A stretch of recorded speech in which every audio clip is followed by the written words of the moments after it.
ಬಿಡದಿ ಹೋಬಳಿಯ ಬೈರಮಂಗಲ ಭಾಗದಲ್ಲಿ ಇವತ್ತು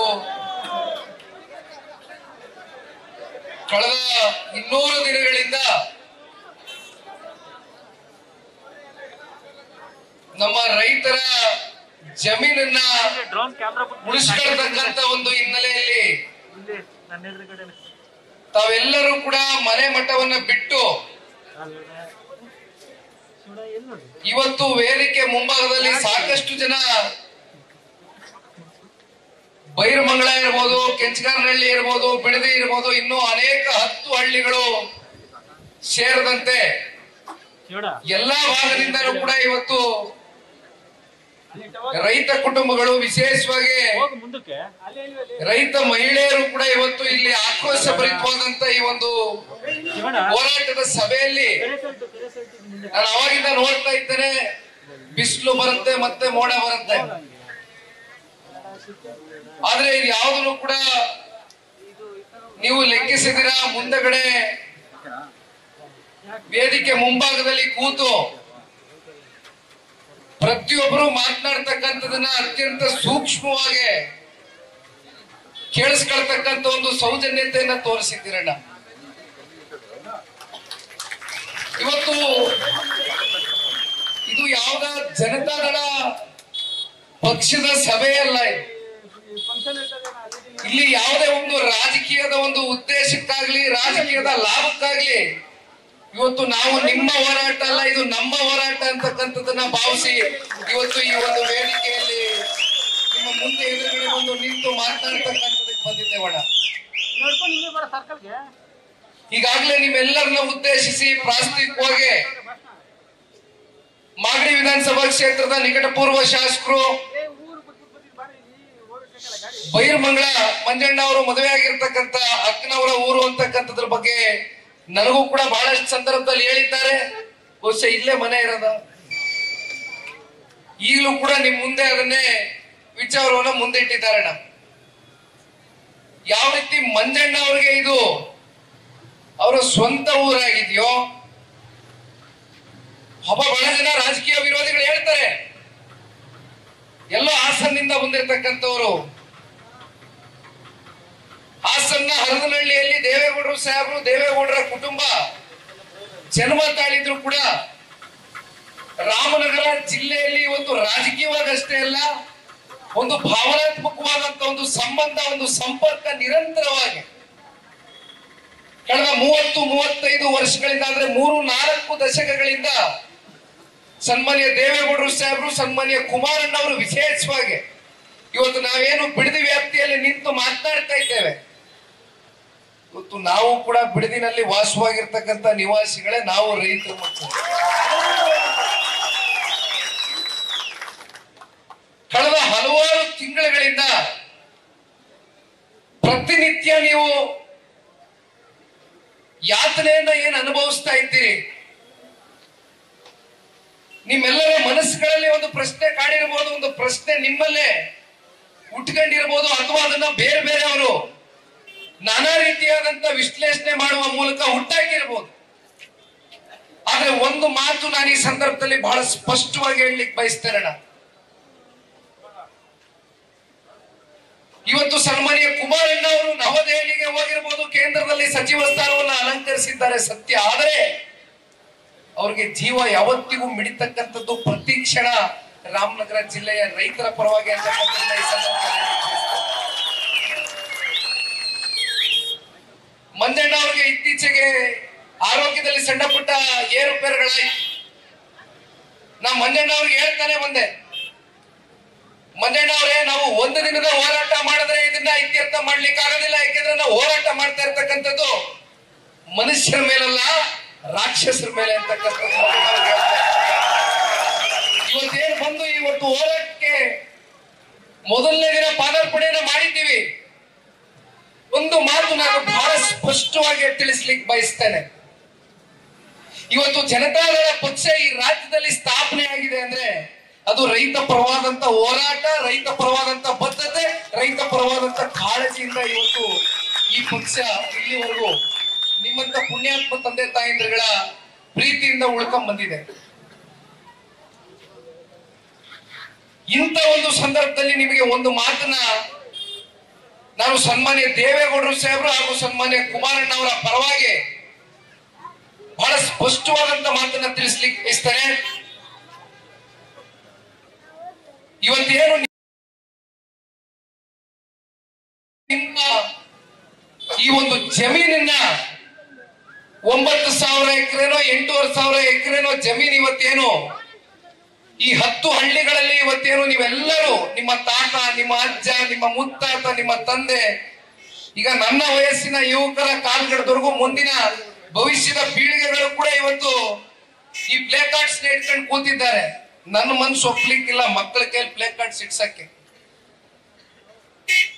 ಆದ್ರೆ ಬಹುಶಃ ಅವರು ತಂದೆ ತಾಯಂದಿರುಗಳ ಜೊತೆ ಗ್ರಾಮಗಳಿಂದ ಬಂದಿದ್ದಾರೆ ಅಂತಕ್ಕಂಥದ್ದು ನಾನು ಭಾವಿಸಿದ್ದೇನೆ. ಯಾಕೆಂದ್ರೆ ಇಲ್ಲಿ ಯಾರು ಕೂಡ ಅಲ್ಲಿ ಬೀದಿಲಿ ಆ ರಸ್ತೆ ಬದಿಲಿ ನೀವು ಕೂತ್ಕೊಂಡು ಆ ಬಿಸಿಲಲ್ಲಿ ಒಂದ್ ಶಾಮಿಯಾನೆ ಹಾಕಿಲ್ಲ, ಎಂತದಿಲ್ಲ. 2-2.5 ಗಂಟೆ ನೀವು ಇಷ್ಟು ಕೂತ್ಕೊಂಡು ಇವತ್ತು ಯಾಗಾದ್ರೂ ಮಾಡಿ ನಮ್ಮ ಜಮೀನನ್ನು ನಮಗೆ ವಾಪಸ್ ಉಳಿಸ್ಕಡಿ ಅಂತಕ್ಕಂಥ ಆಕ್ರೋಶ ಭರಿತವಾದಂತ ಒಂದು ಹೋರಾಟಕ್ಕೆ ನೀವಷ್ಟೇ ಅಲ್ಲ, ನಮ್ಮ ಭವಿಷ್ಯದ ನಮ್ಮ ಮನೆ ಮಕ್ಕಳು ಕೂಡ ಇವತ್ತು ಇಲ್ಲಿ ಬಂದು ಕೂತಿದ್ದಾರೆ. ಅಲ್ಲಿ ಒಬ್ರು ಹೆಣ್ಮಗಳು ಹೇಳ್ತಾ ಇದ್ರು, ಪ್ರತಿದಿನ ನಾನು ಮಂಜಣ್ಣವ್ರ ಹತ್ರ ಮಾತನಾಡ್ತಾ ಇದ್ದೇನೆ ಈ ವಿಚಾರವನ್ನ. ಅದ್ ಎಂತದೋ ಜೆಎನ್ಯು ಮಾಡೋದಕ್ಕೆ ನಮ್ಮ ರಾಜ್ಯದ ಗೌರವಾನ್ವಿತ ಉಪಮುಖ್ಯಮಂತ್ರಿಗಳ ಜೆಎಂಸಿ ಜಂಟಿ ಸರ್ವೆ ಗೌರವಾನ್ವಿತ ಉಪಮುಖ್ಯಮಂತ್ರಿಗಳ ಒಬ್ಬ ಬಹಳ ಬೇಕಾದಂತ ಅಧಿಕಾರಿ ಹೇಳಿದ್ರು ಆತನ ಹೆಸರನ್ನ. ನಾನಿಲ್ಲೇನು ಆತನ ಹೆಸರು ಹೇಳಿ ಮತ್ತೆ ಒಂದು ದೊಡ್ಡ ಮನುಷ್ಯ ಮಾಡ್ಲಿಕ್ಕೆ ನಾನು ಹೋಗೋದಿಲ್ಲ. ಆದ್ರೆ ಒಂದು ಈ ಸಂದರ್ಭದಲ್ಲಿ ಕೈ ಜೋಡಿಸಿ ಜಿಲ್ಲಾಧಿಕಾರಿಗಳಿಗೆ, ಜಿಲ್ಲಾಡಳಿತಕ್ಕೆ ಮನವಿಯನ್ನ ಮಾಡ್ತೇನೆ. ಇವತ್ತು ರಾಜಕೀಯ ಪಕ್ಷಗಳು ಈ ಪ್ರಜಾಪ್ರಭುತ್ವದ ವ್ಯವಸ್ಥೆಯಲ್ಲಿ ಚುನಾವಣೆಗಳಲ್ಲಿ ಜನಗಳು ಯಾರನ್ನ ಆರಿಸ್ತಾರೆ, ಯಾರನ್ನ ತಿರಸ್ಕಾರ ಮಾಡ್ತಾರೆ ಅಂತಕ್ಕಂಥದ್ನ ಇಲ್ಲಿವರೆಗೂ ಇತಿಹಾಸಗಳಲ್ಲಿ ನಾವು ನೋಡ್ಕೊಂಡ್ ಬಂದಿದ್ದೇವೆ. ಇವತ್ತು ಕಾಂಗ್ರೆಸ್ ಆಡಳಿತದಲ್ಲಿ ಇರಬಹುದು. ಆದ್ರೆ ಅಧಿಕಾರಿಗಳಿಗೆ ದಯವಿಟ್ಟು ಒಂದು ಕಿವಿ ಮಾತನ್ನ ಹೇಳಲಿಕ್ಕೆ ಇಷ್ಟಪಡ್ತೇನೆ.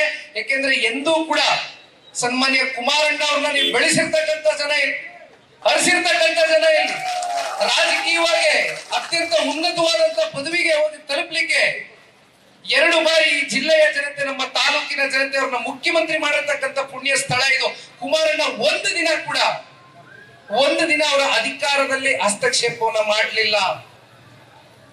ಒಂದು ಸಣ್ಣ ವಿಚಾರದಲ್ಲಿ ಯಾರಿಗಾದ್ರೂ ಪೊಲೀಸ್ ಡಿಪಾರ್ಟ್ಮೆಂಟ್ ವಿಚಾರಗಳಲ್ಲೇ ಫೋನ್ ಬಂದಾಗ ಅದೇನೋ ಸೆಟ್ರೇಟ್ ಮಾಡಿ ಕಳಿಸಿ ಬ್ರದರ್, ಜನತಾದಳವೋ ಕಾಂಗ್ರೆಸ್ಸೋ ಬಿಜೆಪಿ ಯಾವ ಪಕ್ಷದ ಲೆಕ್ಕಾಚಾರಗಳು ಮಾಡ್ಲಿಕ್ಕೆ ಹೋಗಬೇಡಿ, ಬುದ್ಧಿ ಹೇಳಿ ಕಳಿಸಿ ಅನ್ನೋ ಆ ರೀತಿ ಇವತ್ತು ನಮ್ಮ ಜಿಲ್ಲೆನಲ್ಲಿ ನಾವು ರಾಜಕಾರಣ ಮಾಡ್ಕೊಂಡ್ ಬಂದಿದ್ದೇವೆ. ಆದ್ರೆ ಇವತ್ತು ಅಧಿಕಾರದ ಮದ ಇವತ್ತು ಯಾವ ಹಂತಕ್ಕೆ ಇವತ್ತು ಈ ರಾಜ್ಯದ ನೀವು ಬೆಳೆಸಿರ್ತಕ್ಕಂಥವ್ರೆ ಉಪಮುಖ್ಯಮಂತ್ರಿಗಳು ಪಾಪ ಬರ್ತಾರೆ, ರೈತರ ಜೊತೆ ಮಾತನಾಡ್ತಕ್ಕಂಥದ್ದೇನ್ರಿ ಮಾತುಗಳದು. ಉಪಮುಖ್ಯಮಂತ್ರಿಗಳಿಗೆ ಒಂದು ಮಾತನ್ನ ನಿಮ್ಗೆ ಹೇಳ್ತೇನೆ, ಇವತ್ತು ಪಾಪ ನಿಂತ್ಕೊಂಡು ರೈತರ ವಿರುದ್ಧ ತೊಡೆ ತಟ್ತಾ ಇದೀರಲ್ಲ, ಆ ತೊಡೆ ತಟ್ಟಕ್ಕಂತ ಶಕ್ತಿಯ ಸಾಮರ್ಥ್ಯ ಕೊಟ್ಟಂತವ್ರು ಯಾರ್ರಿ ನಿಮ್ಗೆ? ಇದೇ ರೈತರು ಕಣ್ರಿ.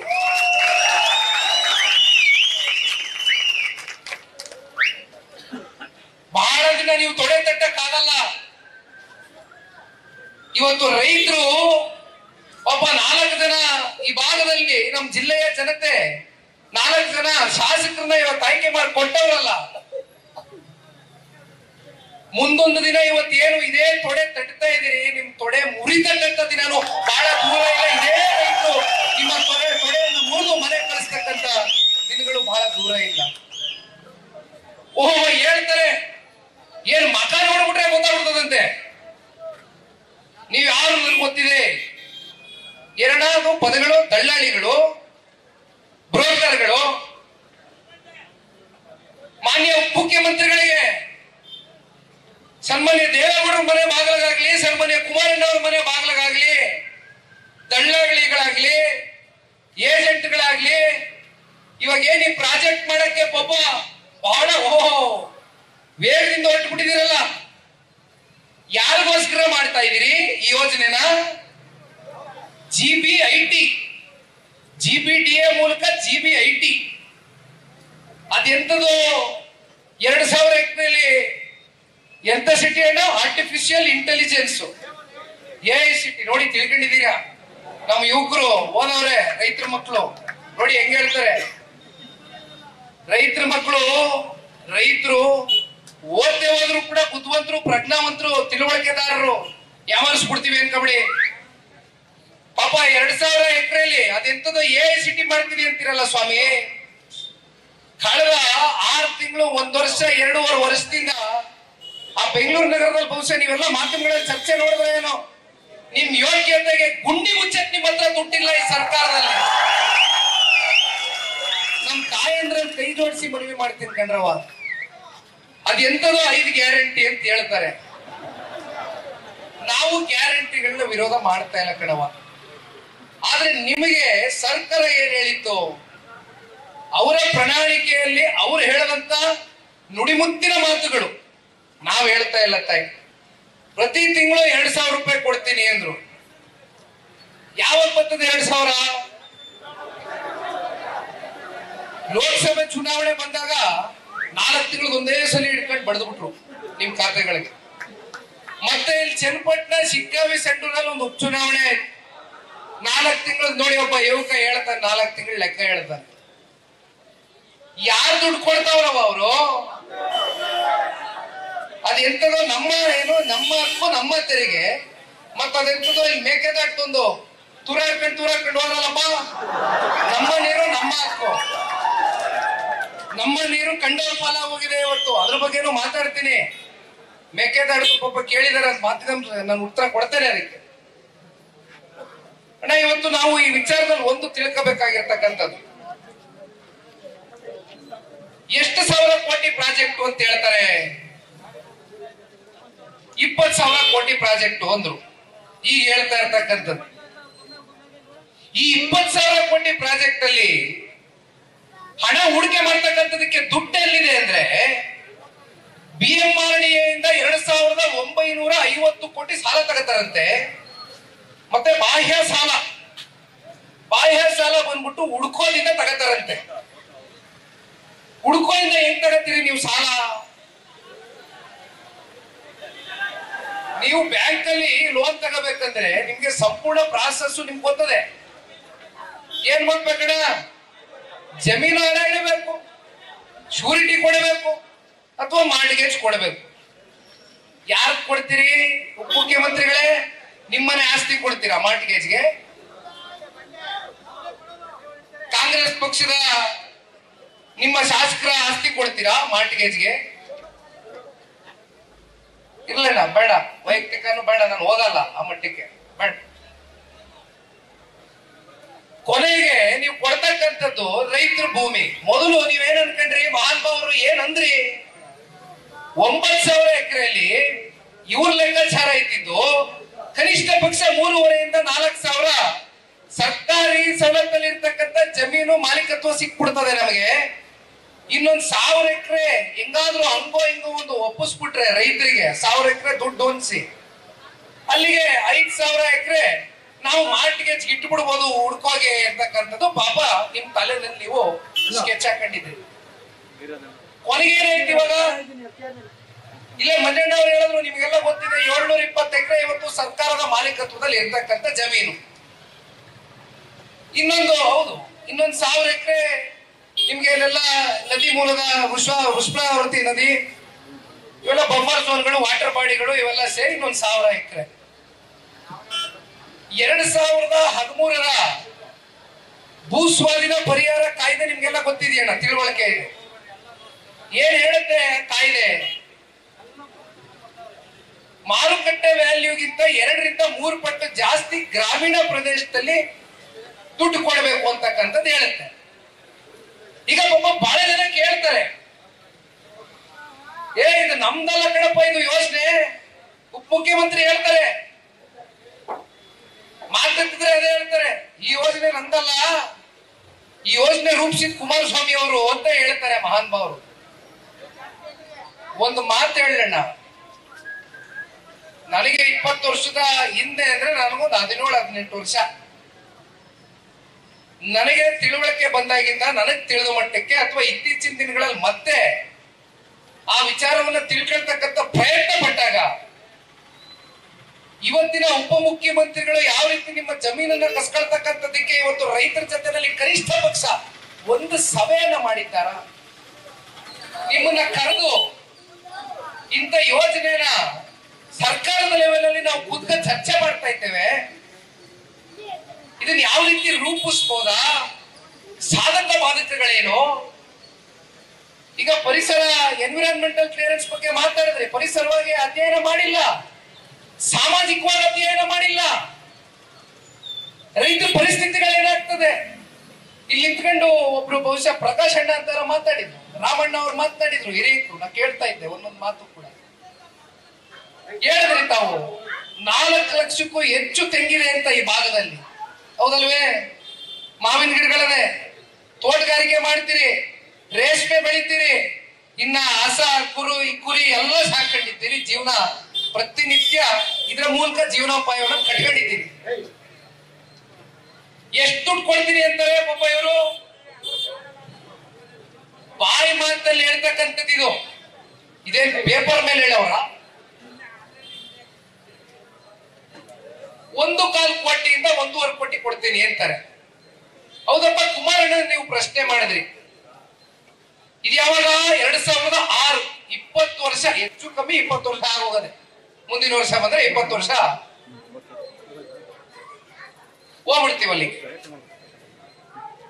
ಅವತ್ತು ಕುಮಾರಣ್ಣ ಅವರು ಅವರ ಕೃಷ್ಣ ಕಚೇರಿಗೆ ರೈತ ಮಹಿಳೆಯ ಎಲ್ಲರೂ ಕೂಡ ಮಹಿಳೆಯರು ಬಂದಿದ್ರು, ರೈತ ಕುಟುಂಬಸ್ಥರು ಎಲ್ಲರೂ ಕೂಡ ಬಂದಿದೆ.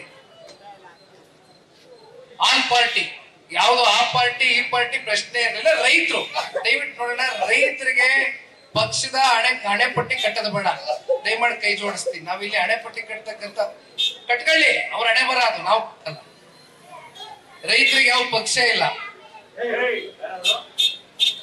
ಕುಮಾರಣ್ಣ ಏನ್ ಹೇಳಿದ್ರು? ಎಕರೆಗೆ 30 ಲಕ್ಷ ಪರಿಹಾರ ಕೊಡಿಸ್ತೇನೆ, ಮತ್ತೆ ಪ್ರತಿ ವರ್ಷ ಆನ್ಯುಟಿ ಕಟ್ಕೊಳ್ತೇನೆ ಅಂತಕ್ಕಂಥದ್ದು ಇಷ್ಟು ಹೇಳಿದ್ರು ಕುಮಾರಣ್ಣ ಅವರು. ಇನ್ನೂ ಹಲವಾರು ನಿಯಮಾವಳಿಗಳು ಕುಮಾರಣ್ಣ ಅವರು ಹಾಕೊಂಡಿದ್ರು. ಆದ್ರೆ ಏನಾಯ್ತು, ಒಂದ್ 2-3-4 ಸಭೆ ಆದ ಬಳಿಕ ಯಾವಾಗ ರೈತರು ಬೇಡ, ನಮ್ಗಿದೇನೋ ಸರಿ ಕಾಣ್ತಕ್ಕಂಥದ್ದಿಲ್ಲ, ದಯವಿಟ್ಟು ಈ ಯೋಜನೆನ ನೀವು ವಾಪಸ್ ತಗೋಬಿಡಿ ಅಂತ ಹೇಳಿದ್ರು. ಇದೇನ್ ಬರೀ ಬಿಡದಿಲ್ ಮಾಡದಂತ ಯೋಜನೆ ಅಲ್ಲ ಇದು. ಎಲ್ಲಣ್ಣ ನಮ್ಮ ಸಾಕೂರಲ್ಲಿ, ನಂದಗುಡಿಲಿ, ಸೋಲೂರಲ್ಲಿ, ಇನ್ನು ನಮ್ ಬಿಡದಿನಲ್ಲಿ ಒಂದು 5 ಇಂಟಿಗ್ರೇಟೆಡ್ ಟೌನ್ಶಿಪ್ ನ ಮಾಡ್ಬೇಕು ಅಂತ ಇತ್ಯರ್ಥ ಮಾಡಿ ಅದ್ರ ಪೈಲಟ್ ಪ್ರಾಜೆಕ್ಟ್ ಬಂದು ಬಿಡದಿಯಿಂದ ಚಾಲನೆ ಮಾಡಬಹುದ ನಮ್ ಜಿಲ್ಲೆ ಆಗಿರ್ತಕ್ಕಂಥ ಹಿನ್ನೆಲೆಯಲ್ಲಿ ಅಂತ ಆಲೋಚನೆ ಮಾಡಿ ಸತ್ಯ. ಅದೇನು ಮುಚ್ಚುಮರೆ ಏನಿಲ್ಲ, ಅವೆಲ್ಲ ಕಡತಗಳಲ್ಲಿದೆ ಇವತ್ತಿಗೂ ಕೂಡ. ಆದ್ರೆ ಯಾವಾಗ ರೈತರ ಹತ್ರ ಕುತ್ಕೊಂಡು ಚರ್ಚೆ ಮಾಡಿ ಸೌಹಾರ್ದಿತವಾದಂತ ಸಭೆಗಳನ್ನ ನಡೆಸಿದ್ರು, ಆಗ ರೈತರು ಕೊಟ್ಟಂತ ಸಲಹೆಗಳನ್ನ ಸ್ವೀಕಾರ ಮಾಡಿ ಕುಮಾರಣ್ಣ ಅವರು ತಟಸ್ಥ ಆದರು. ಈಗ ಪಾಪ ಎಂತದೋ ನೋಟಿಫಿಕೇಶನ್ ಮಾಡ್ಬಿಟ್ಟವ್ರೆ ಕುಮಾರಣ್ಣ ಅವರು ಅಂತ ನಿನ್ನೆ ಮಾಧ್ಯಮದಲ್ಲಿ ಉಪಮುಖ್ಯಮಂತ್ರಿಗಳು ಹೇಳವ್ರೆ. ಉಪಮುಖ್ಯಮಂತ್ರಿಗಳೇ, ದಯವಿಟ್ಟು ನೀವು ಬಹುಶಃ ಒಂದು 40 ವರ್ಷದಿಂದ ರಾಜಕಾರಣ ಮಾಡ್ಕೊಂಡ್ ಬರ್ತಾ ಇದೀರಿ ಅಂತಕ್ಕಂಥ ನಾವೆಲ್ಲ ಅನ್ಕೊಂಡಿದ್ದೇವೆ. ನೀವು ಬಹಳ ಅನುಭವಿಗಳು. ಆದ್ರೆ ಮಾತನಾಡೋದಕ್ಕಿಂತ ಮುಂಚಿತವಾಗಿ ವಿಚಾರವನ್ನ ತಿಳ್ಕೊಂಡು ಸಂಪೂರ್ಣವಾಗಿ ಅದನ್ನ ಸಂಗ್ರಹಣೆ ಮಾಡ್ಕೊಂಡು ನಾನು ಏನ್ ಮಾತನಾಡಕ್ ಹೋಗ್ತಾ ಇದ್ದೇನೆ, ಯಾಕೆಂದ್ರೆ ನಿಮ್ಗಲ್ಲ, ನಿಮ್ ಸ್ಥಾನಕ್ಕಿರ್ತಕ್ಕಂಥ ಶಕ್ತಿ ಅದು. ಸುಮ್ನೆ ಬಂದು ಮಾಧ್ಯಮದ ಮುಂದೆ ಅವನು ಯಾರೋ ಪಕ್ಕದಲ್ಲಿ ನಿಂತ್ಕೊಂಡು ಕಿವಿ ಊದ್ತಾರೆ. ಅನಿತಾ ಕುಮಾರಸ್ವಾಮಿ ಅವರು ಅದೆಂತದ್ದು ಭೂ ಪರಿಹಾರಕ್ಕೆ ಅರ್ಜಿ ಹಾಕ್ಬಿಟ್ಟವ್ರಂತೆ. ಯಾವನೇ ಅರ್ಜಿ ಹಾಕ್ತವನ್ ಭೂ ಪರಿಹಾರಕ್ಕೆ? ನಾನು ಅವತ್ತು ಹೇಳಿದ್ದೇನೆ, ಇಲ್ಲಿ ಕೂತಾರೆ ನಮ್ ಜವರಣ್ಣ, ಯಶವಂತಪುರದ ಸಭೆಯಲ್ಲಿ ಹೇಳಿದ್ದೇನೆ, ಸವಾಲನ್ನು ಹಾಕಿದ್ದೇನೆ. ಉಪಮುಖ್ಯಮಂತ್ರಿಗಳು ಏನಾದ್ರೂ ನಾವು ಪರಿಹಾರ ಕೋರಿ ಏನಾದ್ರೂ ಅರ್ಜಿ ಹಾಕಿರ್ತಕ್ಕಂಥದ್ದು ಏನಾದ್ರೂ ಸಾಬೀತು ಮಾಡಿದ್ರೆ ಇವತ್ತಿಂದ ನಾನು ಯಾವತ್ತೂ ಇಲ್ಲ ಮತ ತೋರಿಸ್ಲಿಕ್ಕಿಲ್ಲ ಈ ಭಾಗದ. ಅದು ಪಾಪ ಯಾರು ಅವನಲ್ಲ, ಯಾರೋ ಮಹಾನ್ ಭಾವ ಇಲ್ಲ, ನಮ್ಮ ಮನೆಯಣ್ಣ ಹೇಳಿದ್ರಲ್ಲ ಹೆಸರನ್ನ, ಅವನ್ ಕಿವಿ ಊದ್ತಾನೆ. ಪಾಪ ಗೊತ್ತಿಲ್ಲ ಈ ಅಪ್ಪನಿಗೆ ಇಲ್ಲಿ ನಾನ್ ನೋಡಿದಾಗಿಂದ ಇಲ್ಲೊಂದು ಚೀಟಿ ಇರ್ತದೆ, ಚೀಟಿ ತೆಗೆ ಪೆನ್ ಕೊಡಿ ಅಂದ್ರು. ನೀವು ಪಾಪ ರಾಜ್ಯದ ಜನ ಪೆನ್ ಕೊಟ್ಬಿಟ್ಟಿದ್ದೀರಿ, ಜಿಲ್ಲೆ ಜನ 4 ಕ್ಷೇತ್ರಗಳಲ್ಲಿ ಗೆಲ್ಸಿ 16 ಪೆನ್ಗಳು ಕೊಟ್ಬಿಟ್ಟಿದ್ದೀರಿ. ಪೆನ್ ಕೊಟ್ಟವ ಆಸಾಮಿ ಏನ್ ಮಾಡ್ಬೇಕು? ಜನರ ಕೆಲಸ ಮಾಡ್ಕೋಬೇಕಾ, ಸ್ವಂತ ಕೆಲಸ ಮಾಡ್ಬೇಕಾ? ಏನ್ ಮಾಡ್ತಾವ್ರೆ ಮುಖ್ಯಮಂತ್ರಿಗಳು? ಹೌದಪ್ಪ, ರಾಮನಗರ ಜಿಲ್ಲೆ ಜನ ನಿನಗೆ ಇಷ್ಟೆಲ್ಲ ಬೆಳೆಸೋರಲ್ಲಣ್ಣ, ನೀನ್ ಯಾಕಣ್ಣ ಹೋಗ್ಬಿಟ್ಟು ಬೆಂಗಳೂರು ಉಸ್ತುವಾರಿ ಮಂತ್ರಿ ಆಗಿದ್ಯಾ? ರಾಮನಗರ ಜಿಲ್ಲೆನಲ್ಲಿ ಯಾಕೆ ಉಸ್ತುವಾರಿ ತಗೊಳ್ಳಿಲ್ಲ ನೀನು? ಯಾಕಣ್ಣ? ಯಾಕಿಲ್ಲ? ಏನಿಲ್ವೋ ಒಳಗಡೆ? ಏನು ಅಳ್ಳಾಡಕ್ಕಿಲ್ವ ಡಬ್ಬ? ಅದಕ್ಕೆ ಬೆಂಗಳೂರಿಗೆ ಹೋಗಿದ್ಯಾ ಅಳ್ಳಾಡ್ಸಕ್ಕೆ? ಪಾಪ ಕೇಳ್ತಾರೆ ಮೊನ್ನೆ ಕುಂಡಿ ಮುಚ್ಚಕತೆ ಬತ್ತೀನಿ ಅಲ್ಲಿಗೆ ಹೋಯ್ತಾ ಇದ್ದೆ. ಬೆಂಗಳೂರು ಕುಂಟಿದೆ ಇವತ್ತು ಇಡೀ ರಾಷ್ಟ್ರ ಮಟ್ಟದ ಚರ್ಚೆ, ವಿಶ್ವದಲ್ಲಿ ಎಲ್ಲೆಡೆ ಬೆಂಗಳೂರು ಕುಂಟಿದೆ ಚರ್ಚೆ. ಹೇಳ್ತಾರೆ ಪಾಪ ಕುಮಾರಸ್ವಾಮಿ ಅವರೇ, ಕೇಂದ್ರಕ್ಕೆ ಹೋಗ್ಬಿಟ್ಟಿದ್ದೀರಿ, ಪ್ರಧಾನ ಮಂತ್ರಿಗಳಿಗೆ ಹೇಳಿ ದುಡ್ಡು ಕೊಡಿಸಿ ಅಂತಾರೆ.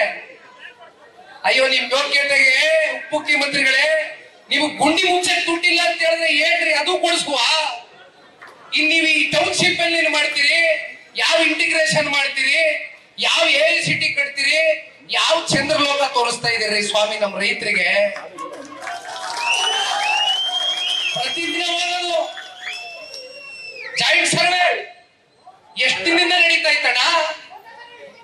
ಅಲ್ಲಿ ಪಾಪ ಹೆಣ್ಣು ಮಕ್ಕಳು ಕಣ್ಣಲ್ಲಿ ನೀರ್ ಹಾಕ್ತದೆ. ಹೆಣ್ಣು ಮಗಳು ಬರ್ತಾ ಇದ್ದಂಗೆ ಹೇಳ್ತದೆ, ನನಗೆ ನಿನ್ನೆ ವಿಷಯ ಬಂತು, ಇವತ್ತು ಬೆಳಗ್ಗೆ ಮಂಜಣ್ಣನಿಗೂ ಕೇಳಿದೆ, ಮಂಜಣ್ಣನು ಹೇಳಿದ್ರು ಹೆಣ್ಣು ಮಗಳ ಜೊತೆ ಮಾತನಾಡಿದ್ದೆ.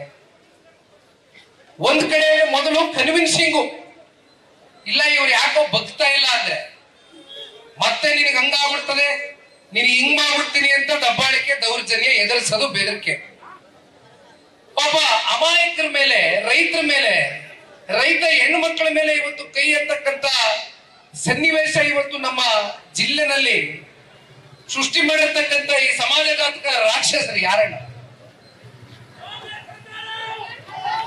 ಹೌದಪ್ಪ. ಇನ್ನೊಂದು ಪ್ರಶ್ನೆ ನನಗೆ, ಇನ್ನೊಂದು ಪ್ರಶ್ನೆ. GBDA ರಚನೆ ಆಗಿದ್ದು 2023 ಡಿಸೆಂಬರ್ ತಿಂಗಳು, ಗ್ರೇಟರ್ ಬೆಂಗಳೂರು ಡೆವಲಪ್ಮೆಂಟ್ ಅಥಾರಿಟಿ. ಆಗ ಬಹಳ ಜನ ಸದಸ್ಯರಾಗಿ ನೇಮಕಾತಿ ಆಗ್ತಾರೆ. ಅದರಲ್ಲಿ ಒಬ್ರು ರಮೇಶ್ ಅಂತಕ್ಕಂಥವ್ರನ್ನ ಇತ್ತೀಚಿನ ದಿನಗಳಲ್ಲಿ ಅವ್ರನ್ನ ಆ ಸದಸ್ಯತ್ವ ಸ್ಥಾನದಿಂದ ಇಳಿಸಿ ಅಲ್ಲಿ ಉಪಮುಖ್ಯಮಂತ್ರಿಗಳ ಸಹೋದರನನ್ನ ಕೂರಿಸ್ತಾರೆ. ಅಲ್ಲಪ್ಪ, ನೀವು GBDA ಸದಸ್ಯರನ್ನ ನೇಮಕಾತಿ ಯಾವ ಆಧಾರದ ಮೇಲೆ ಮಾಡ್ತಾ ಇದ್ದೀರಿ? ಈಗ ಹೋಗ್ಲಿ ಪಾಪ ನಿಮ್ ಸಹೋದರ ಜನಪ್ರತಿನಿಧಿನ ಯಾಕಂದ್ರೆ ಇಲ್ಲಿ ಬೆಂಗಳೂರು ಗ್ರಾಮಾಂತರದಲ್ಲಿ ಸಂಸದರು ಗೆದ್ದಿಲ್ವೇ? ಶೇಷಗೌಡರು ಅವ್ರನ್ನ ಒಳಗಡೆ, ಅದೇನು ಒಳಗಡೆ ವ್ಯವಹಾರ ಮಾಡ್ಕೊಳ್ಳೋದು ನೀವೇ? ಈಗ ಸದಸ್ಯ ಮುಂದೇನಾಯ್ತಾರಣ್ಣ? ಅಧ್ಯಕ್ಷ. ಯಾದಕ್ ಮಾಡ್ತಾ ಇದ್ದೀರಿ ಇದು ನೀವು? ಇವತ್ತಿನ ಈ ಒಂದು ಪ್ರಾಜೆಕ್ಟ್ ಯೋಜನೆಯನ್ನ ಇವತ್ತೇನು ಇವ್ರ ಕೈಗೆ ಎತ್ಕೊಂಡಿದ್ದಾರೆ, ಅತ್ಯಂತ ಸ್ಪಷ್ಟ. ಇದರಲ್ಲಿ ಯಾರು ಅನುಮಾನ ಪಡಬೇಕಾಗಿಲ್ಲ. ಪ್ರತಿಯೊಬ್ಬರು ಇದು ರಿಯಲ್ ಎಸ್ಟೇಟ್ ದಂಧೆಕೋರರಿಗೆ ಒಂದು ಮಾಫಿಯಾ ನಡೆಸ್ತಕ್ಕಂಥದಕ್ಕೆ ಇವತ್ತು ಇವೆಲ್ಲವೂ ಕೂಡ ಹುನ್ನಾರ, ಎಲ್ಲವೂ ಕೂಡ ತಯಾರಿ ನಡೀತಾ ಇರ್ತಕ್ಕಂಥದ್ದು. ಒಂದ್ ಕಡೆ ದುಡ್ಡಿಲ್ಲ, ಸಾಲ ತಗೋತೀನಿ ಅಂತೀರಾ, 3 ವರ್ಷದಲ್ಲಿ ಈ ಯೋಜನೆಯನ್ನ ಸಂಪೂರ್ಣಗೊಳಿಸ್ತಾರೆ ಅಂತಾರೆ. 3 ವರ್ಷದಲ್ಲಿ 3 ವರ್ಷದಲ್ಲಿ ನೀವು ಸಂಪೂರ್ಣಗೊಳಿಸ್ಲಿಲ್ಲ ಈ ಯೋಜನೆ ಅಂದ್ರೆ, ಈಗಾಗಲೇ ರೈತರು ಜಮೀನು ಮಾರಾಟ ಮಾಡಂಗಿಲ್ಲ. ಮುಂದಿನ ದಿನಗಳಲ್ಲಿ ಪ್ರತಿನಿತ್ಯ ನೀವು ಎದುರು ನೋಡ್ತಕ್ಕಂಥ ಸಂಕಷ್ಟ ದಿನಗಳು, ನಿಮ್ಮ ಮಕ್ಕಳು ವಿದ್ಯಾಭ್ಯಾಸ, ನಿಮಗೆ ಏನಾದ್ರೂ ಸಣ್ಣ ಪುಟ್ಟ ಸಮಸ್ಯೆಗಳಿಗೆ ಆರೋಗ್ಯ ಕೈ ಕೊಡ್ತು, ಅಥವಾ ನಿಮ್ಮ ಮಗಳದ ಮದುವೆ, ಇಂಥ ವಿಚಾರಗಳಲ್ಲಿ ಇವತ್ತೇನಾದ್ರೂ ನೀವು ಲೋನ್ ತಗೊಳ್ಬೇಕು ಅಂತ ಬ್ಯಾಂಕ್ ಹತ್ರ ಹೋಗ್ತಾ ಇವತ್ತು ನೀವು ಈ ರೀತಿ ಸರ್ಕಾರ 3 ವರ್ಷದಲ್ಲಿ ಯೋಜನೆಯನ್ನ ಮಾಡ್ತೇವೆ, ಸಂಪೂರ್ಣಗೊಳಿಸ್ತೇವೆ ಅಂತ ನಿಮ್ಮನ್ನು ಸಿಗಿಸ್ಬಿಟ್ರೆ ಮುಂದೆ ಪರಿಸ್ಥಿತಿಗಳೇನಾಗತ್ತೆ? ರೈತರ ಪರಿಸ್ಥಿತಿಗಳು. ಆಮೇಲೆ ಇಲ್ಲಿರ್ತಕ್ಕಂಥವ್ರನ್ನ ನನಗಿಂತ ಚೆನ್ನಾಗಿ ನಿಮ್ ಎಲ್ರಿಗೂ ಅರಿವಿದೆ. ಯಾಕೆಂದ್ರೆ ಇಲ್ಲಿ ಬಂದು ಕೂತಿರ್ತಕ್ಕಂಥವ್ರು ಬಹುತೇಕ ಎಲ್ಲ ಸಣ್ಣ ರೈತರುಗಳೇ. ಯಾರು ಕೂಡ ಏನ್ ದೊಡ್ಡ ದೊಡ್ಡ ಜಮೀನ್ದಾರರು ಯಾರ್ಯಾರು ದೊಡ್ಡ ದೊಡ್ಡ ಎಕರೆಗಟ್ಟಲೆ ಜಮೀನನ್ನ ಹೊಂದಿರತಕ್ಕಂಥ ರೈತರು ಯಾರು ಇಲ್ಲಿಲ್ಲ.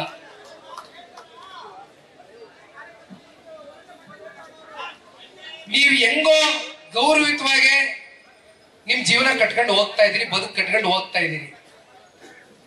ದಯವಿಟ್ಟು ನೀವು ಏನು ಉದ್ಧಾರ ಮಾಡೋದ್ರ ಬಗ್ಗೆ ಯೋಚನೆ ಮಾಡಕ್ ಹೋಗ್ಬೇಡಿ. ಬಹಳ ದೂರದ ಮಾತು, ದೂರದ ಪ್ರಶ್ನೆ. ನೀವು ಮತ್ತಿನ್ಯಾರನ್ನೋ ಕರ್ಕೊಂಡ್ಬಂದು ಇಲ್ಲಿ ರಿಯಲ್ ಎಸ್ಟೇಟ್ ಮಾಫಿಯಾ ಮಾಡಿಸೋದಕ್ಕೆ, ನೀವು ಉದ್ಧಾರ ಆಗೋದಕ್ಕೆ, ನಿಮ್ ಜೇಬ್ ಭರ್ತಿ ಮಾಡ್ಕೊಳ್ಳೋದಕ್ಕೆ ಬೇರೆ ಇನ್ಯಾವ್ದಾದ್ರು ಜಾಗ ನೋಡ್ಕೊಳ್ಳಿ. ಯಾಕೆ ಬಂದು ಅಮಾಯಕ ರೈತರ ಹೊಟ್ಟೆ ಮೇಲೆ ಹೊಡಿತಾರೆ? ಅಣ್ಣ, ನಾನು ಸುಮ್ಮನೆ ಇಲ್ಲಿ ಇವತ್ತು ಭಾಷಣ ಮಾಡಿ ಹೋದ್ರೆ ಆಗಲ್ಲ. ನಾನು ಕೊನೆದಾಗ ಒಂದ್ ಮಾತು ಹೇಳ್ತೀನಿ, ಕುಮಾರಣ್ಣ ಮಾತಾಡ್ತಾರೆ. ಯಾಕೆಂದ್ರೆ ಎಷ್ಟು ಮಾತಾಡಿದ್ರು ಅಷ್ಟೇ. ನಾನು ಮಂಜಣ್ಣ ಅವ್ರಿಗೆ ಮತ್ತೆ ವೇದಿಕೆ ಮೇಲೆ ಹೇಳ್ತಾ ಇದ್ದೀನಿ, ಮುಚ್ಚುಮರೆ ಏನಿಲ್ಲ. ಯಾಕೆಂದ್ರೆ ಏನೇ ಮಾತಾಡಿದ್ರು ಕೂಡ ನೀವೆಲ್ಲ ನಮ್ಮ ಕುಟುಂಬದ ಸದಸ್ಯರಿದ್ದಂಗೆ ಪ್ರತಿಯೊಂದು ವಿಚಾರ ನಿಮ್ ಗಮನದಲ್ಲಿ ಇರ್ಬೇಕು. ನಾವೇನೋ ಹೊರಗಡೆ ಮಾತಾಡ್ಕೊಂಡು ಮಾಡುವಂತದ್ದು ಏನಿಲ್ಲ. ನಾವು ಬಂದು ಇಳಿದಿರೋದೇ ನಿಮಗೋಸ್ಕರ, ನಮಗೋಸ್ಕರ, ನಮ್ಮ ರೈತರಿಗೋಸ್ಕರ, ನಮ್ಮ ರೈತರ ರಕ್ಷಣೆಗೋಸ್ಕರ. ದೇವೇಗೌಡರು ಸಾಹೇಬ್ರು ಬದುಕವ್ರೆ. ಪಾಪ ಬಹಳ ಜನ ಅನ್ಕೊಂಡ್ಬಿಟ್ಟವ್ರೆ, ಇನ್ನೇನ್ ಕುಮಾರಣ್ಣನ ಆರೋಗ್ಯ ಕಂಡ್ಬಿಡಪ್ಪ, ಇನ್ನೇನ್ ಜನತಾದಳ ಪಕ್ಷ ಇಲ್ಲ, ಮುಚ್ಕೋಬೇಕಾಯ್ತದೆ ಅಂತ. ನಾನು ಒಂದ್ ಮಾತು ಹೇಳ್ತೇನೆ, ದೇವೇಗೌಡರು ಸಾಹೇಬ್ರು ಗಟ್ಟಿ ಜೀವ, ನೀವು ಬೆಳೆಸಿರ್ತಕ್ಕಂಥವ್ರು. ಕುಮಾರಣ್ಣನ ಆರೋಗ್ಯದ ಬಗ್ಗೆ ನೀವಿಟ್ಟಿರ್ತಕ್ಕಂಥ ಕಾಳಜಿ, ಚಿಂತನೆ, ನಿಮ್ಮ ಪ್ರಾರ್ಥನೆಗಳು ಇಡೀ ರಾಜ್ಯಾದ್ಯಂತ ನಾವು ನೋಡ್ತಾ ಇದ್ದೇವೆ. ಇವತ್ತು ಗಟ್ಟಿಯಾಗಿ ಹೇಳ್ತಾ ಇದ್ದೇನೆ, ನಿಖಿಲ್ ಕುಮಾರಸ್ವಾಮಿ ಇವತ್ತು ದೇವೇಗೌಡರ ಕುಟುಂಬದ ಸದಸ್ಯನಾಗಿ ಇವತ್ತು ರೈತರಿಗೆ ಒಂದು ಮಾತನ್ನ ಕೊಡ್ಲಿಕ್ಕೆ ಬಯಸ್ತೇನೆ. ಯಾವ ಕಾರಣಕ್ಕೂ ಕೂಡ 1 ಇಂಚ್ ಭೂಮಿ ಇವತ್ತು ನಿಮ್ಮಿಂದ ಕಿತ್ಕೊಳ್ತಕ್ಕಂಥ ಪ್ರಶ್ನೆ ಇಲ್ಲ. ಯಾವ ಎಷ್ಟು ದಿನ ಬೇಕಾದ್ರೂ ಬಂದು ನಾನು ನಿಮ್ ಜೊತೆ ಹೋರಾಟದಲ್ಲಿ ಪಾಲ್ಗೊಳ್ತೇನೆ. ಇದು ಒಂದು ದಿನದ ಹೋರಾಟ ಅಲ್ಲ. ಈ ಹೋರಾಟ ತಾರ್ಕಿಕಾಂತಿಗೆ ತಗೊಂಡು ಹೋಗ್ತಕ್ಕಂಥದ್ದು. ಇವತ್ತು ನಿಮ್ಮ ಜಮೀನುಗಳಿಗೆ ಇವತ್ತು ಬಂದು ಕೈಯನ್ನ ಹಾಕಿರ್ತಕ್ಕಂಥ ಈ ರಾಕ್ಷಸರಿಗೆ ಇವತ್ತು ಬುದ್ಧಿ ಕಲಿಸ್ತಕ್ಕಂಥ ಒಂದು ಕೆಲಸವನ್ನ ಇವತ್ತು ನಾವೆಲ್ಲರೂ ಒಗ್ಗಟ್ಟಾಗಿ ಮಾಡಬೇಕಾಗುತ್ತೆ. ಒಬ್ಬ ನಿಖಿಲ್ ಕುಮಾರಸ್ವಾಮಿಯಿಂದ ಏನು ಮಾಡ್ಲಿಕ್ಕಾಗಲ್ಲ, ಒಬ್ಬ ಮಂಜಣ್ಣ ಅವರಿಂದ ಏನು ಮಾಡ್ಲಿಕ್ಕಾಗಲ್ಲ. 80% ರೈತರು ಒಪ್ಕೊಂಡ್ಬಿಟ್ಟವರಂತೆ. ಬಾರಣ ವೇದಿಕೆಗೆ, ಉಪಮುಖ್ಯಮಂತ್ರಿಗಳೇ ಬನ್ರಿ ವೇದಿಕೆಗೆ. ಅದೇ ನಾವೊಂದ್ ಸಭೆ ಮಾಡೋದು, ನೀವೊಂದ್ ಸಭೆ ಮಾಡೋದು ಯಾಕೆ? ಬನ್ನಿ ಇಲ್ಲೇ ಕರೆಸಿ. 3,500 ಕುಟುಂಬಗಳೇ ಅಷ್ಟೇ ಇರೋದು. ಒಂದು 15,000 ಜನಸಂಖ್ಯೆ ಇರ್ಬೋದು. ಅತ್ತೆ ಹೇಳಿ, ನಿಮ್ ಯೋಗ್ಯತೆಗೆ 4 ಜನ ಶಾಸಕರು ಗೆದ್ದವರಲ್ರಿ ಇಲ್ಲಿ ಈ ಭಾಗದಲ್ಲಿ ಇದಾರಲ್ಲ, ಪುಣ್ಯಾತ್ಮರು ಶಾಸಕರು. ಒಂದು ದಿನ ಬಂದು ಬುಡಪ್ಪ ಆಯ್ತು, ಉಪಮುಖ್ಯಮಂತ್ರಿಗಳು ಅಲ್ಲಿ ಬೆಂಗಳೂರು ಗುಂಡಿ ಮುಚ್ಚದ ಆಲೋಚನೆ ಮಾಡ್ತಾವ್ರು, ಬಿಟ್ಬಿಡುವ ಅಯ್ಯಪ್ಪನ್ನ ಮುಚ್ಕ ಬರ್ಲಿ ಗುಂಡಿನ ಬಂದು. ಆದ್ರೆ ಇಲ್ಲಿರ್ತಕ್ಕಂಥ ಶಾಸಕರು ಹತ್ತೆ ಹಳ್ಳಿ ಕಣ್ರಿ, ಎಷ್ಟು ದಿನ ಬೇಕು ಹತ್ತಳ್ಳಿ ಸುತ್ತಕ್ಕೆ? 3,500 ರೈತ ಕುಟುಂಬಗಳು, 15,000 ಜನಸಂಖ್ಯೆ. ಇದೇನಪ್ಪ ನಿಮ್ಗೆ ಕಾಳಜಿ? ಏನಾದ್ರು ರೈತರ ಪರವಾಗಿ ಒಂದ್ ಚೂರಾದ್ರೂ, ದೀನ ದಲಿತರು ಕೂತಿರ್ತಕ್ಕಂಥ ಹೆಣ್ಮಕ್ಳ ಪರವಾಗಿ ಒಂದ್ ಕಿಂಚಿತ್ತಾದ್ರೂ ನಿಮ್ಗೆ ಏನಾದ್ರು ಪಾಪ ಮತ ಹಾಕಿ ಗೆಲ್ಸೋರಲ್ಲ. ಮಂಜಣ್ಣ ಹೇಳ್ದಂಗೆ ರಾತ್ರಿ ರಾಮನಗರಕ್ಕೆ ಬರ್ತೀರಿ, ಮಾಗಡಿಗೆ ಬರ್ತೀರಿ, ಅದೆಂತದ್ದು 5,000 ರೂಪಾಯಿ ಕೂಪನ್ ಅಂತೀರಿ. ನಿಮ್ ಯೋಗ್ಯತೆಗೆ ಕೊನೆ ಪಕ್ಷ ಓಟ್ ಹಾಕ್ತಕ್ಕಂಥ ಮುಕ್ತ ಜನಗಳಿಗೆ ಕೂಪನ್ ಅದೆಂತದ್ದು ರೇಷನ್ ವ್ಯವಸ್ಥೆ ಮಾಡಿದ್ರೇನ್ರಿ? ಕೊನೆ ಪಕ್ಷ ಓಟ್ ಹಾಕ್ಸ್ಕೊಂಡ್ರಿ, ಕೊನೆಗೆ ಸೈಲೆಂಟ್ ಆಗಿ ನಿಮ್ ಲೀಡರ್ಗಳು ಕಳ್ಸೋದು. ಅದೇನ್ ಕಾರ್ಡ್ ಕೊಟ್ಟಿದೀವಿ ಕಿತ್ಕೊಂಡ್ ಬಂದ್ಬಿಡು, ಯಾಮಾರಿಸಿ ಮಾತಾಡ್ಕೊಂಡು ಬತ್ತ ಮಂಜಣ್ಣ ರೇಷನ್ ಬಂತ 5,000 ರೂಪಾಯಿದು. ಅಮ್ಮ, ಪ್ರಜಾಪ್ರಭುತ್ವದ ವ್ಯವಸ್ಥೆ ಹೆಂಗೆ ಅಂದ್ರೆ 5 ವರ್ಷಕ್ಕೊಮ್ಮೆ ಚುನಾವಣೆ. ಒಂದೇ ದಿನ ನಿಮಗೆ ಮತ ಹಾಕೋದಕ್ಕೆ ಟೈಮ್ ಸಿಗೋದು. ಬೆಳಗ್ಗೆಯಿಂದ ಸಂಜೆ 5 ಗಂಟೆವರೆಗೂ. ನೀವು ಒಳ್ಳೆಯವ್ರಿಗೆ ಮತ ಹಾಕ್ತಿರೋ ಅಥವಾ ರಾಕ್ಷಸರಿಗೆ ಮತ ಹಾಕ್ತಿರೋ ಆಲೋಚನೆ ಮಾಡಿ ಹಾಕಬೇಕಮ್ಮ. ಇಲ್ಲಾಂದ್ರೆ ಇಂಥ ಪರಿಸ್ಥಿತಿಗಳು ಇವತ್ತು ನಮ್ಮ ಜಿಲ್ಲೆನಲ್ಲಿ ಉಟ್ಕೊಂಡಿದೆ ಅಂತಕ್ಕಂಥದ್ದು. ಇಂಥ ಸ್ಥಾನದಲ್ಲಿ ಒಂದೇನಾದ್ರೂ ಕುಮಾರಣ್ಣ ಅವ್ರು ಕೂತಿದೆ. ಅವತ್ತು ಯಾವ ರೀತಿ ಕುಮಾರಣ್ಣ ಅವರು ರೈತರನ್ನ ಸೌಹಾರ್ದವಾಗಿ ಕರೆಸಿ ಕೃಷ್ಣ ಕಚೇರಿಯಲ್ಲಿ ಗಂಟೆ ಕೂರಿಸ್ಕೊಂಡು 2 ರಿಂದ 3 ಸಭೆಗಳು ಮಾಡಿದ್ರು. ಇವತ್ತೇನಾದ್ರೂ ಕುಮಾರಣ್ಣ ಅವರು ಈ ಸ್ಥಾನದಲ್ಲಿ ಕೂತಿದ್ರೆ ನಿಮ್ಮ ಮಾಡಿ ಇದನ್ನ ಸಂಪೂರ್ಣವಾಗಿ ಕೈ ಬಿಡ್ತಕ್ಕಂಥ ಕೆಲಸ ಮಾಡ್ತಾ ಇದ್ದೀವಿ. ಇದು ಕೇವಲ ನಾವು ಇಲ್ಲಿ ಹೋರಾಟ ಇಲ್ಲಿ ಕೂತ್ಕೊಂಡು ಮಾಡ್ತಕ್ಕಂಥದ್ದು ಅಷ್ಟೇ ಅಲ್ಲಣ್ಣ. ಈಗ ಚನ್ನರಾಯಪಟ್ಟಣ ಹೋಬಳಿ ಬಗ್ಗೆ ಮಾತಾಡ್ತಾ ಇದ್ರಿ, ಕೆಡಿಬಿ ಅಕ್ವಿಸಿಷನ್ ಮಾಡ್ತು. ಯಾಕಂದ್ರೆ ರೈತರು ಮತ್ತೆ 4ನೇ ಬಾರಿ 3 ಬಾರಿ ಅಕ್ವಿಸಿಷನ್ ಮಾಡಿದ್ರು ಚನ್ನರಾಯಪಟ್ಟಣ ಹೋಬಳಿ ದೇವನಹಳ್ಳಿ ತಾಲೂಕು. ಇನ್ನೊಮ್ಮೆ ಅಕ್ವಿಸಿಷನ್ ಮಾಡಿದ್ರೆ ಅಲ್ಲಿ ಯಾವ ರೈತರು ಉಳಿತಾ ಇರಲಿಲ್ಲ. 1000ಕ್ಕೂ ಹೆಚ್ಚು ದಿನ ರೈತರು ಹೋರಾಟ ಮಾಡಿದ್ರು. ಇದು 1 ದಿನದ 2 ದಿನದ ಹೋರಾಟ ಆಗ್ಲಿಕ್ಕೆ ಆಗೋದಿಲ್ಲ. ಇವರು ಅಷ್ಟು ಸುಲಭವಾಗಿ ರಾಕ್ಷಸರು ನಿಮಗೆ ಬಗ್ಗದಿಲ್ಲ. ಇವ್ರನ್ನ ಬಡಿದು ಬಗ್ಸ್ತಕ್ಕಂಥ ಒಂದು ಶಕ್ತಿ ಸಾಮರ್ಥ್ಯ ಇರ್ತಕ್ಕಂಥದ್ದು ಇಲ್ಲಿ ಎದುರುಗಡೆ ಕೂತಿರ್ತಕ್ಕಂಥ ರೈತರಿಗೆ, ನಮ್ಮ ರೈತ ಹೆಣ್ಮಕ್ಳಿಗೆ. ದಯವಿಟ್ಟು ಒಂದು ಮಾತನ್ನ ಇವತ್ತು ಹೇಳಲಿಕ್ಕೆ ಬಯಸ್ತೇನೆ.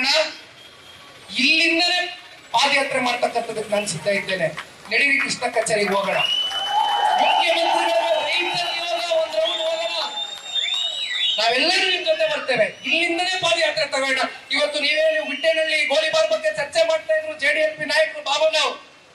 ಚನ್ನಪಟ್ಟಣದಲ್ಲಿ ವಿಟ್ಟೇನಹಳ್ಳಿನಲ್ಲಿ ಆ ರೈತರ ಮೇಲೆ ಆದಂತ ಒಂದು ಪ್ರಕರಣ, ಆ ಗೋಲಿಬಾರ್ನ ಇನ್ಸಿಡೆಂಟ್ ಏನಿತ್ತು, ಅವತ್ತು ದೇವೇಗೌಡರು ಸಾಹೇಬರು ವಿಟ್ಟೇನಹಳ್ಳಿಯಿಂದ ವಿಧಾನಸೌಧದವರೆಗೂ ಪಾದಯಾತ್ರೆಯನ್ನ ಮಾಡಿರ್ತಕ್ಕಂಥದ್ದು ನೋಡಿದ್ದೇವೆ. ಜನತಾದಳ ಪಕ್ಷಕ್ಕೆ ಇತಿಹಾಸ ಇದೆ. ಜನತಾದಳದ ಪಕ್ಷದ ಇತಿಹಾಸನೇ ರೈತರನ್ನ ಕಾಪಾಡ್ತಕ್ಕಂಥದ್ದು, ರೈತರನ್ನ ರಕ್ಷಣೆ ಮಾಡ್ತಕ್ಕಂಥದ್ದು, ರೈತರನ್ನ ಉಳಿಸ್ತಕ್ಕಂಥದ್ದು.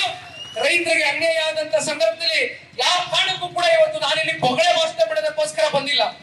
ಬಹಳ ಸ್ಪಷ್ಟವಾಗಿ ಹೇಳ್ತೇನೆ, ಇವತ್ತು 1 ಇಂಚ್ ಭೂಮಿನೂ ಕೂಡ ಇವತ್ತು ಆಗ್ತಕ್ಕಂಥದಕ್ಕೆ ಇವತ್ತು ಏನು ರಾಕ್ಷಸಗಳ ಕೈ ಹಾಕಿದ್ದಾರೆ, ಇದು ನಾವು ಕೈ ಕಟ್ಟೆ ಹಾಕೊಂಡು ಇವತ್ತು ನಾವು ಕೂತ್ಕೊಳ್ತಕ್ಕಂಥವ್ರಲ್ಲ, ರೈತರ ಮಕ್ಕಳು ಅಂತಕ್ಕಂಥದ್ರ ಮುಂದಿನ ದಿನಗಳಲ್ಲಿ ಸವಾಲಿನ ಮೂಲಕ ಇವತ್ತು ಇದನ್ನ ಸಾಬೀತು ಮಾಡತಕ್ಕಂಥ ದಿನಗಳು ಬಹಳ ದೂರ ಇಲ್ಲ ಅಂತಕ್ಕಂಥದ್ದು ಹೇಳ್ತಾ, ಮತ್ತೆ ಬಹಳ ಬಿಸಿಲಲ್ಲಿ ಕೂತಿದೀನಿ. ನಾನು ಮಾತಾಡ್ತಾ ಇದ್ರೆ ಇನ್ನೂ 2 ಅವರ್ ಮಾತಾಡ್ತೀನಣ್ಣ, ದಯವಿಟ್ಟು ಬೇಡ. ನ್ಯೂಸ್ ಫಸ್ಟ್, ನಿರ್ಭೀತಿಯಿಂದ ನಿಮ್ಮ ಪರವಾಗಿ.